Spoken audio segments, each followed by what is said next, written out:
तो बच्चों आज हम देखेंगे प्रश्नावली 3.3 का क्वेश्चन नंबर जो है वो है थर्ड। तो थर्ड नंबर में है 2 अंकों की संख्या के अंकों का योग कितना दिया है, 9 दिया हुआ है। 2 अंकों की संख्या के अंकों का योग 9 दिया है। तो ऐसी 2 अंकों की संख्या हम पहले तो ये समझे कि 2 अंकों की संख्या स्टार्ट कहाँ से होती है। 2 अंकों की संख्या हमारी 10 से शुरू होती है, 10, 11, 12 है ना, 13। तो इसमें खासियत क्या है कि इसमें 2 अंकों की जो संख्या होती है पहले अंक को इकाई बोलते हैं और दूसरे अंक को क्या बोलते हैं, दहाई बोलते हैं। तो हमारे पास जो प्रश्न दिया है कि अंकों का योग 9 है, तो हम मान लें कि इकाई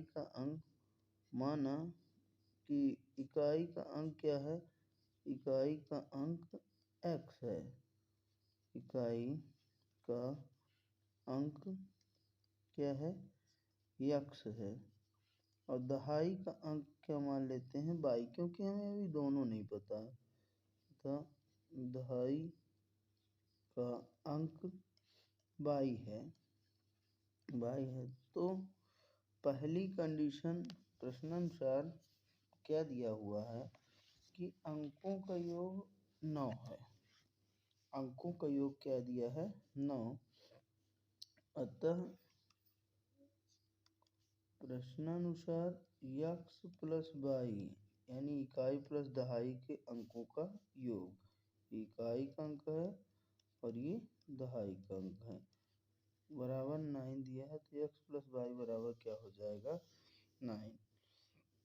फिर अब हम आगे देखते हैं कि इस संख्या का 9 गुना, इस संख्या का 9 गुना, इसका सेंस क्या है, इसका सेंस इस संख्या का 9 गुना, इस संख्या का 9 गुना। सबसे ज़्यादा बच्चे यहाँ कन्फ्यूजन में होते हैं। इस संख्या का ये लिखा है 9 गुना, इसका मतलब क्या हो रहा है कि संख्या जो बनेगी पहले तो उसका हमें क्लियर हो। तो इकाई और दहाई से बनने वाली संख्या, तो देखिए इकाई, ये संख्या का जो रूल रहेगा, संख्या बनाने का जो रूल होता है वो क्या रहता है कि संख्या जो बनती है हमारी वो इकाई में काहे का गुणा होता है, इकाई में 1 का गुणा होता है और दहाई में 10 का गुणा होता है, सैकड़े में 100 का। तो हमारी जो संख्या बनेगी x इंटू 1, यहाँ पे ध्यान देंगे, और प्लस 10 इंटू y, ये हमारी संख्या बनेगी। एक एक स्टेप आपको क्लियर करा रहा हूँ ताकि ये क्वेश्चन में आपको कहीं भी किसी प्रकार की दिक्कत न जाए। समझ के पढ़िए और सीखिए, मैथमेटिक्स होती बहुत बढ़िया है। तो हमारी संख्या कैसे बनेगी, 10 गुणे दहाई का अंक प्लस 1 गुणे इकाई का अंक। तो अब हम देखते हैं फाइनली हमारी संख्या बनी क्या। फाइनली हमारी संख्या बनी 10y प्लस x बनी। फिर आगे प्रश्न क्या देता है कि संख्या के अंकों को पलटने पर, अब अंकों को पलटने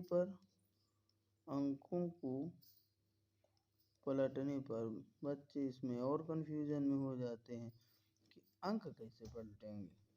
तो अंकों को पलटने पर का मतलब, जैसे मान लीजिए संख्या अगर कितनी रहती है हमारी, ये है मान लो 83, तो इसको अंक को पलट देंगे तो ये क्या बनेगी, 38।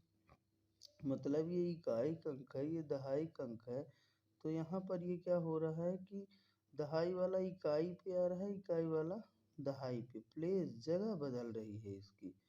तो हम इन अंकों को जैसे किए हैं, इकाई में x माने दहाई में y, अब इस बार उल्टा कर देंगे, दहाई वाले अंक को इकाई पर, इकाई वाले अंक को दहाई पर। लेकिन ध्यान यही रही कि दहाई वाले में 10 गुना होगा, इकाई वाले में 1 गुना होगा। तो हमारी संख्या क्या बनेगी, पलटने पर प्राप्त संख्या, प्राप्त संख्या। तो इसको हम किसी और कलर से ले लेते। तो 10 गुणे इस बार क्या होगा, x होगा। इकाई वाले में 10 कर दो और दहाई वाले में y गुणे 1 कर दो। ये पलटने पर तो 10x प्लस क्या हो जाएगा, y। संख्या हमारी बनी थी 10y प्लस x और यहाँ क्या बन रही है 10x प्लस y। ये पलट गई संख्या। अब देखिए, अब प्रश्नानुसार क्या कहता है, प्रश्नानुसार शर्त इसकी ये है कि इस संख्या का 9 गुना अंकों को पलटने से बनी संख्या का दुगुना हो जाता है। संख्या का बोल रहा है क्या, 9 गुना। संख्या का कितना कर देते हैं, संख्या का ये 9 गुना। इस संख्या से पलटने वाली संख्या की यानी पलटी हुई संख्या का कितना हो रहा है, 2 गुना। ये बराबर होता है। तो अगर हम इसको यहाँ पे फिट करते हैं तो हम क्या पाते हैं कि 9 गुने संख्या का 9 गुना मतलब संख्या हमारी क्या थी 10y प्लस x थी और 2 गुने पलटी हुई संख्या क्या थी हमारी 10x प्लस y थी। अब इससे एक समीकरण बना लें तो ये कितना हो जाएगा, ये हो जाएगा 90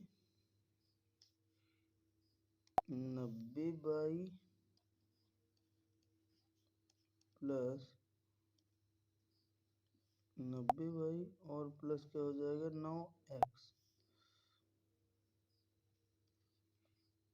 9x इक्वल टू बनेगा 10 दूना 20 और plus 2y 20x plus 2y। अब इनको हम क्या करेंगे, चरों और अचरों का क्या कर लेते हैं पक्षांतर। तो जब हम पक्षांतर करेंगे तो पक्षांतर में x और y, x को x के साथ y को y के साथ, तो ये 90y माइनस 2y इसको हम ले गए इसके पास तो इसका चिन्ह बदल गया plus 9x minus 20x equal to 0 आ गया। तो ये कितना हो जाएगा 88 बाई और माइनस 88 x आ जाएगा, 88 नहीं आएगा सॉरी, यहाँ पर ये कितना गलती हो गई थोड़ी सी, ये 88 बाई और यहाँ ये घट जाएगा तो 11x आएगा माइनस में 0। अब यहाँ देख रहे हैं कि ये 88 है और ये 11 है तो इसमें हम देखते हैं कि इसमें भी 11 का भाग इसमें भी 11 का भाग चला जाएगा। तो दोनों पक्षों में समीकरण के दोनों पक्षों में क्या कर दें 11 का भाग देने पर कोई फर्क नहीं पड़ेगा हमारे समीकरण पर क्योंकि दोनों पक्षों में दे रहे हैं। तो यहाँ क्या आ जाएगा 11 का भाग दे देंगे तो 8y और ये x इज इक्वल टू 0। तो finally 8y minus X is equal to 0 equation number क्या बना सेकेंड। और फर्स्ट इक्वेशन क्या था x plus Y equal to क्या था 9। इक्वेशन फर्स्ट इसको y प्लस एक्स लिख लेते हैं ताकि चर एक के नीचे एक रहें, आपको आसानी रहेगी। समीकरण एक को ही थोड़ा सा चेंज कर लेते हैं। हम समीकरण एक व दो को हल करते हैं। समीकरण एक और दो को हम हल करते हैं। तो समीकरण एक हमारा क्या था उसको हम लिखें। समीकरण एक हमारा था 8 बाई ये है समीकरण ये वाला लिख लेते हैं पहले 8y minus X equal to 0, 8y minus X equal to 0 और दूसरा y plus x is equal to 9। अब इसको हम डायरेक्ट विलोपन विधि से हल कर लेते हैं। तो यहाँ हम क्या पाते हैं, ये यहाँ विलोपन विधि से हल करने पर पाते हैं कि ये माइनस होगा, यहाँ पर ये माइनस होगा और यहाँ पर भी ये माइनस ही होगा। ये सॉरी, दोनों को जोड़ देते हैं, दोनों को जोड़ देने पर ये कटेगा, क्योंकि अगर घटा देंगे तो ये नहीं कटेगी। ये ऑलरेडी माइनस बना हुआ है, ये भी ऑलरेडी प्लस है, तो दोनों को जोड़ने पर ये दोनों x हमारे क्या होंगे, कैंसिल हो जाएंगे और x हमारे कैंसिल हो जाएंगे। तो यहाँ पर आएगा क्या, ये 8 में एक जुड़ जाएगा तो ये आ जाएगा 9y और 9 में 0 जुड़ेगा तो ये भी 9 आएगा। तो finally y is equal to क्या होगा, 9/9, ये आ जाएगा 1। y की वैल्यू क्या आ गई हमारी 1। अब समीकरण किसी में भी रख दे, चाहे 1 नंबर में चाहे 2 में, तो x भी आ जाएगा। तो समीकरण किस में रख दिया जाए, समीकरण नंबर 1 में रखने पर क्या रखेंगे, y का मान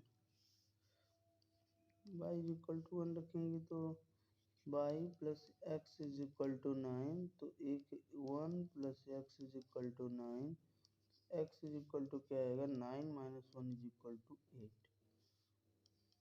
इक्वल टू क्या होगी 8। तो हमारा इकाई का अंक x माने थे तो 8 आ गया और दहाई का अंक क्या आ गया है, y माने थे तो 1 आ गया। फाइनली हमारा जो आंसर है वो क्या हो जाएगा, x इकाई का अंक 8 और y दहाई का अंक 1। अगर अब इससे संख्या बनाते हैं तो हम देखते हैं संख्या हमारी क्या बनेगी।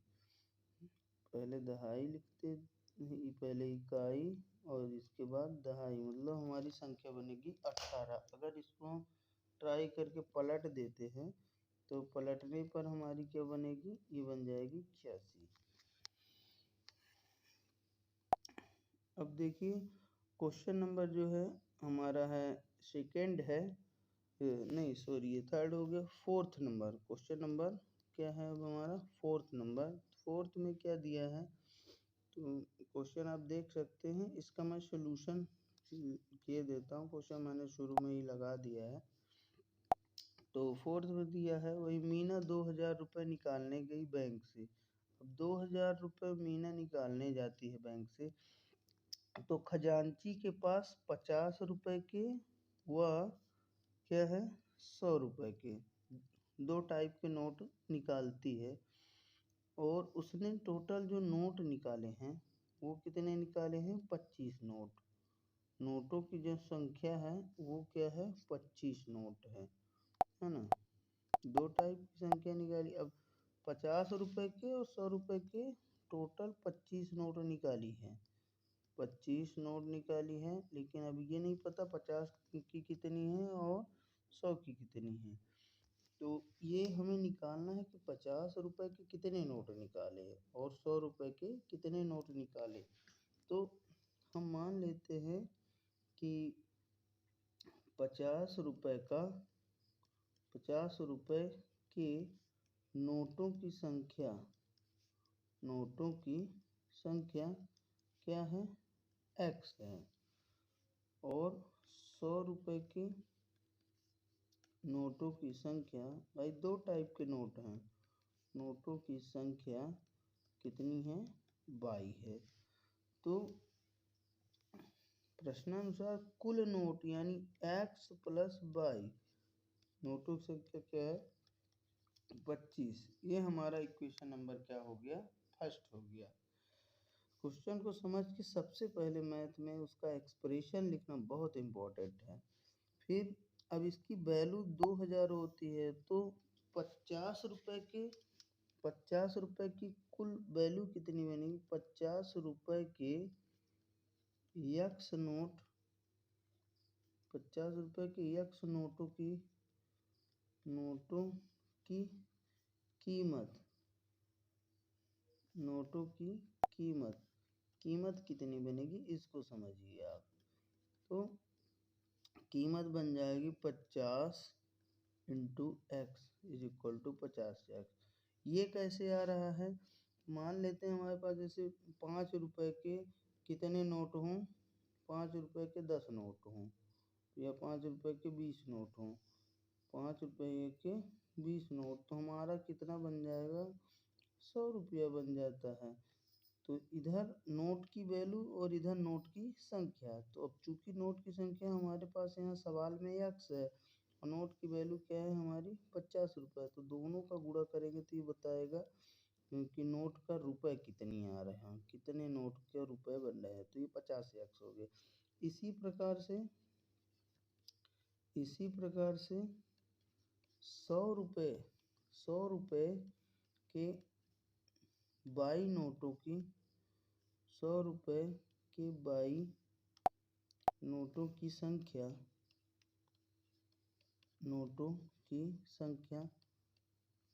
की कीमत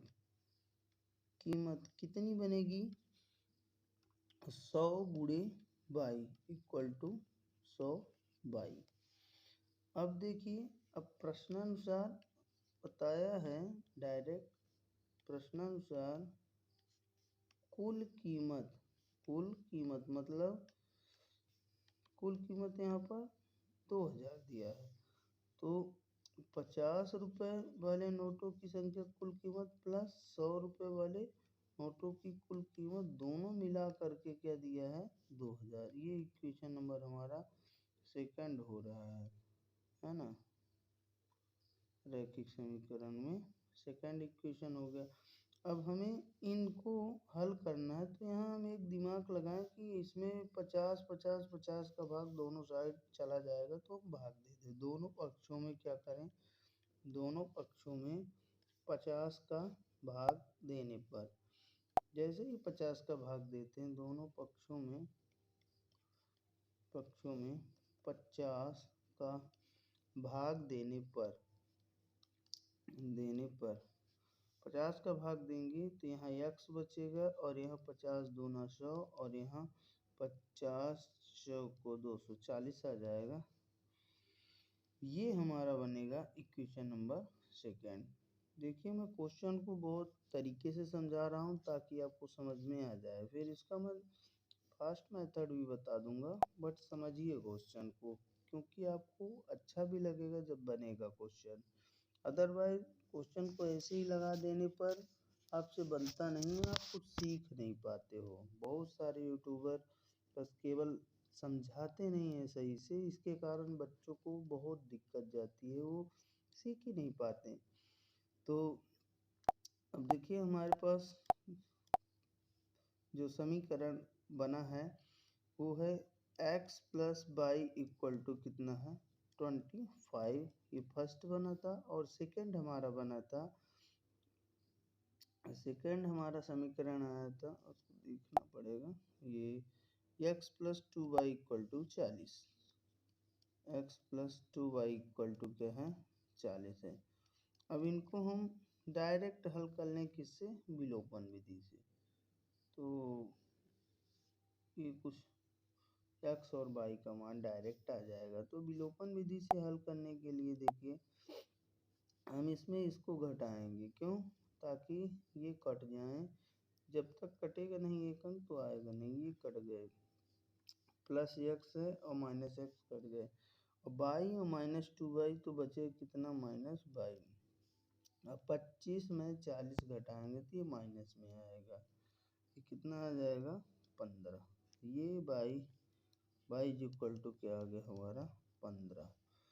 तो बाई नोटों की संख्या हम किसको माने थे 100 रुपए के नोटों को, तो x भी निकाल लें। समीकरण एक में y का मान रखने पर हम क्या पाते हैं, हम पाते हैं x प्लस वाई बराबर क्या दिया है 25, तो y का मान रखेंगे यहाँ पे 15, ये हुआ 25, तो x इक्वल टू क्या आ जाएगा 25 माइनस 15, ये आ जाएगा 10। अब हम फाइनली 50 रुपए के नोटों की भी संख्या निकाल लिए हैं और 100 रुपए की भी नोटों की संख्या निकाल लिए हैं। ठीक, तो इसमें क्वेश्चन में यही बस पूछा ही गया था कि 25 नोट टोटल हैं, 50 और 100 के कितने नोट हैं। अब आपको ये क्वेश्चन क्लियरली समझ में आ गया होगा, और नहीं आता है तो आप फिर से देखिए, वीडियो को अच्छे से देखिए और समझिए, क्योंकि मैथमेटिक्स का मज़ा ही कुछ अलग है करने का। और फिर लास्ट क्वेश्चन हमारे पास इसमें है, 5th नंबर का क्वेश्चन है। तो क्वेश्चन आप शुरू में मैंने लगा दिया, उसको देख लीजिए कि किराए की पुस्तक देने वाली एक पुस्तकालय है जिसमें पुस्तकालय प्रथम 3 दिनों का थोड़ा देख लिया जाए क्वेश्चन क्या था। हाँ, ये है, किराए पर पुस्तक देने वाली किसी पुस्तकालय प्रथम 3 दिनों का एक नियत किराया तथा उसके बाद प्रत्येक दिन का अतिरिक्त किराया। इसमें 2 टाइप के किराए हैं, एक नियत किराया है और दूसरा अतिरिक्त किराया। तो 2 टाइप का किराया अगर लिया जा रहा है तो नियत मतलब ये है कि आप अगर बुक को खरीद लेते हैं, आपने पुस्तक ली, तो उस दिन से आपका किराया फिक्स है, चाहे आप उसी दिन लौटा दें। तो पुस्तक का जो किराया है वो नियत मतलब आपसे लिया ही जाएगा। नियत मतलब मान लेते हैं पुस्तक का नियत किराया या किसी एग्जाम्पल को लेके समझते हैं तो ज़्यादा क्लियर रहेगा। पुस्तक का मान लीजिए 5 रुपये किराया एक दिन का लगना ही लगना है, ये फिक्स है, ये नियत किराया आप ले भर लीजिए, चाहे पढ़िए चाहे ना पढ़िए, 5 रुपये आपका क्या हो जाएगा, लग जाएगा। इसके बाद जो अतिरिक्त किराया है पर डे का, वो 10 रुपये के हिसाब से चार्ज होगा। तो हमारा मतलब अगर एक भी दिन लेते हैं, एक दिन लेने के बाद हमारा किराया जो लगेगा 5 रुपये वो, और फिर नियत किराया हो गया, और पर डे का किराया 10-10 रुपये चार्ज होगा, 10-10 फिर 20 फिर 30 ऐसा करके। तो हम मान लेते हैं कि पुस्तक का जो किराया है वो नियत किराया कितना है, x रुपये तथा प्रत्येक दिन वही पर डे का किराया क्या है, किराया 22 रुपये है। तो प्रश्नानुसार पुस्तक का प्रथम 3 दिनों का नियत किराया है, तो नियत किराया 3 दिनों का है, सॉरी, तो यहाँ हम 3 दिनों का नियत किराया हम क्या ले रहे हैं, x रुपये। ठीक, ये भी ध्यान दीजिए, ये 3 दिन को x जो है 3 दिन का इकट्ठा किराया है, नियत किराया। और 3 दिन के बाद चौथा दिन जब रहेगा तो ये 22 रुपये अतिरिक्त किराया लगेगा। तो सरिता 7 दिनों तक एक पुस्तक को रखने के लिए 27 रुपये देती है।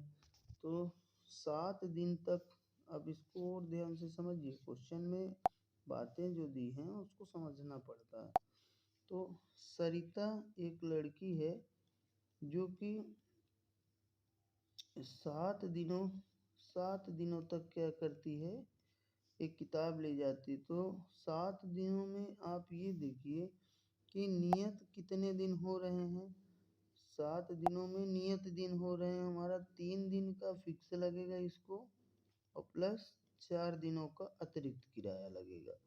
तो नियत किराया 3 दिनों का 100 रुपये है, और 4 दिनों का, एक दिन का बाई लिए तो 4 दिनों का 4 बाई हो जाएगा, और टोटल 7 दिनों में वो देती कितना रुपये है, 27 रुपये। तो ये हमारा x plus 4y equal to क्या बनेगा, 27। आपको मैं डिटेल में समझा रहा हूँ, और क्वेश्चन से समीकरण कैसे बनाते हैं ये मैं आपको समझा रहा हूँ। अगर एक बार बन गया तो आपसे मैथमेटिक्स बिल्कुल क्लियर हो जाएगी कि जो शब्दों वाली प्रॉब्लम आती है इसमें बच्चे बहुत परेशान रहते हैं, इसलिए मैं इसको समझा रहा हूँ। फिर दूसरा है कि सुशी एक पुस्तक 5 दिनों तक रखने के लिए, अब 5 दिनों तक ये जो सुशी है ये 5 दिनों तक रखती है, तो 5 दिनों तक रखती है तो इसको भी हम 3 दिनों का फिक्स किराया इसको तो देना ही है, 3 दिनों का और प्लस 2 दिनों का, ये अतिरिक्त है। ये वाला क्या है, अतिरिक्त है।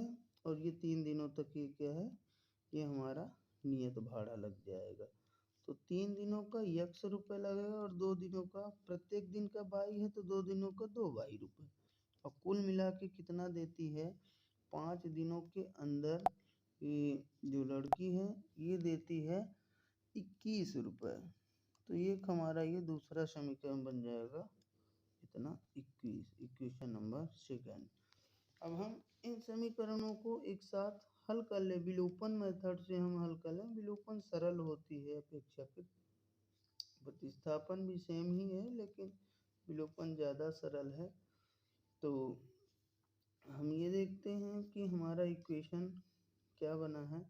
पहला x plus 4y equal to 27, x plus 4y equal to 27, और दूसरा इक्वेशन जो है x plus 2y, x plus क्या है 2y, x plus 2y equal to कितना दिया है 21। अब इसको हम सॉल्व करेंगे, यहाँ हम घटा देते हैं ताकि एक ये प्लस में एक माइनस में कट जाए, ये भी माइनस ये भी माइनस, तो ये दोनों देखिए ये दोनों हमारे क्या होंगे, ये कट जाएंगे। और यहाँ पर 2y में ये माइनस 2y, तो ये क्या आ जाएगा 2y इक्वल टू 27 में 21 घट जाएगा तो ये कितना आ जाएगा 6, तो y इक्वल टू 6/2 हो जाएगा। y का मान क्या आ जाएगा 6/2, 2 3 क्या होगा 6, y बराबर क्या आ गया 3 आ गया। अब y के इस मान को समीकरण नंबर 1 में रखने पर, समीकरण नंबर 1 में रखने पर, समीकरण 1 में हम रखेंगे, समीकरण 1 हमारा क्या है, ये है ना x plus 4y equal to 27 है, तो x plus 4y equal to क्या है 27। समीकरण में अगर जब हम मान पुट कर देंगे तो यहाँ पर ब्लैक हो जा भाई, x प्लस 4 इंटू वाई, यहाँ पे कोष्टक लगाएंगे और लिख देंगे y क्या है 327, तो ये 4 से यहाँ क्या आ जाएगा 12 आ जाएगा। और हम इसको इधर ले जाएंगे, पक्षांतर करेंगे तो क्या आ जाएगा 27 माइनस 12 x, तो x कितना आ जाएगा, ये आ जाएगा आपका x is equal to 15, x हमारा क्या आ गया है, ये आ गया है 15 आ गया है, और y हमारा क्या आ गया है, y हमारा क्या आ गया है 12 है ना, y इतना 12 ही आया है, नहीं y हमारा 3 आया है, सॉरी y हमारा क्या आया है 3 आया है। तो अब हम देख रहे हैं कि हमारा x और y दो के दोनों की वैल्यू निकल आई है। तो प्रथम 3 दिनों तक का नियत किराया क्या है, इसमें आया है 15 रुपये, ये x जो आया है ये क्या बता रहे हैं नियत किराया, और ये y क्या बता रहा है ये अतिरिक्त किराया। आशा करता हूँ कि आपको बहुत अच्छे से मैथ समझ में आ रही होगी।